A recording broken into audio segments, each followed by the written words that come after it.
Is there, as a young broker coming into the market, there's so much talk of technology and the impact that technology has had on the real estate market itself.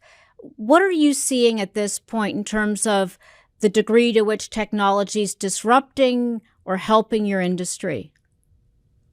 Technology is a tool.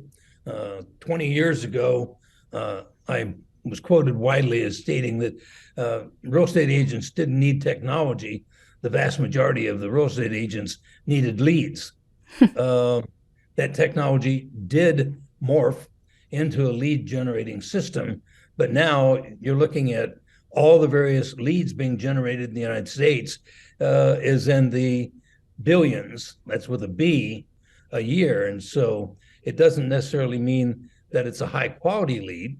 And there's only 5 million residential listings selling a year. And so the leads are not of that much value. This business still comes down to personal referrals, reputation, and repeat customers to a great degree. Now, you are a global company at this point. I don't know if there's any particular global trends that you're seeing that are of interest. We tend to focus a lot on the U.S. We're seeing a lot of foreign money coming into the U.S., obviously buying real estate here. But are there trends you're seeing in other parts of the world that you'd put on our radar? Well, the thing that's interesting is the foreign money coming into the United States and Canada was pretty amazing. Even 5-6 years ago, it probably accounted for 10% of the residential sales. That started to dry up dramatically during the pandemic. And now that COVID is kind of under control, you're starting to see the return of foreign nationals wanting to invest here. There's a couple interesting aspects of that.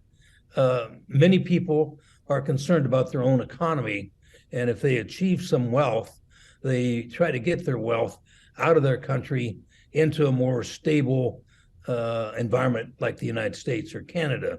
And you see an awful lot of that in South America, especially Brazil, Venezuela, Colombia, Argentina.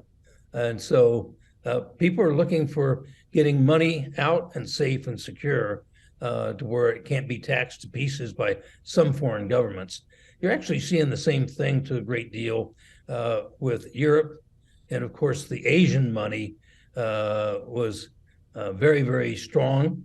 And so it was kind of like bargain hunting in the United States or Canada. And that really dropped off with the pandemic. I believe that will start again. Yeah, and some governments I know have pushed back on that because they also want, it affects neighborhoods if it's too much investment properties. Is there anything else that's on your radar, Mr. Liniger, in terms of where you think some of the good investment opportunities are? Because in addition to looking at housing as a place to live, Americans do look at it as a place to invest. Where are you seeing some of the hot areas, or areas maybe formerly hot, that are not going to be the future? It's interesting of the net migration of people leaving the state of California.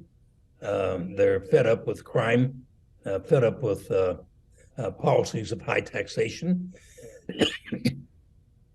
They have increased the population of surrounding states, Oregon, Washington, Idaho, Montana, Colorado, New Mexico, Nevada. There's still a great deal of people moving to California, but in reality, people are migrating to better climates and away from crime. And so if you're in the northeast part of the country or the northern part of the country, people do realize, boy, I could live in Florida or Texas or South Carolina. And so those places are seeing a net influx of population, and the old dying industries in areas with poor weather and so on are seeing a migration out. How much do you think climate change is impacting either real estate prices or how people are moving around the country? I don't think there's any impact at all.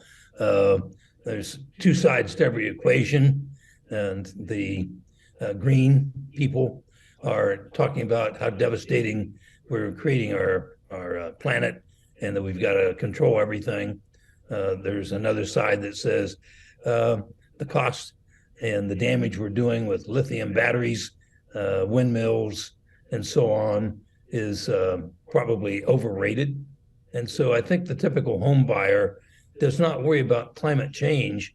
However, there has been a trend in the last 20 years for people to look at homes that are eco-friendly, that have state-of-the-art heating and air conditioning, good insulation, because that keeps the energy costs down.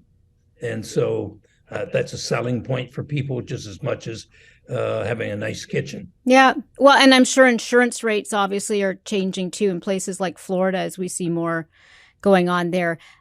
It's great to see you, Mr. Liniger. Again, let me just end with, over the past 50 years, you've seen many times of opportunity, times of crisis. How would you rank the time we're in right now? Are you optimistic? This is a mild period of time. It does not compare at all with the recessions back in 73 and 79 with the two oil embargoes, the savings and loan crisis in 1980 and the high interest rates of 82, the tremendous number of foreclosures when 60% of the S&Ls went out of business. And then, of course, the true financial disaster of 2008 because of the subprime mess and all the mortgages that had been given to unqualified people that just walked away from them because they had no equity or no down payment. So this one is fairly mild. In my history with the real estate business, I was first licensed in 1966. I've lived through 9 presidencies and their administrations, and we've managed to make a good living in almost all those years. We've now probably going into our 8th recession in that time period, but this will be a mild recession. Great. Well, that's great insights, and thanks for joining us, Mr. Liniger.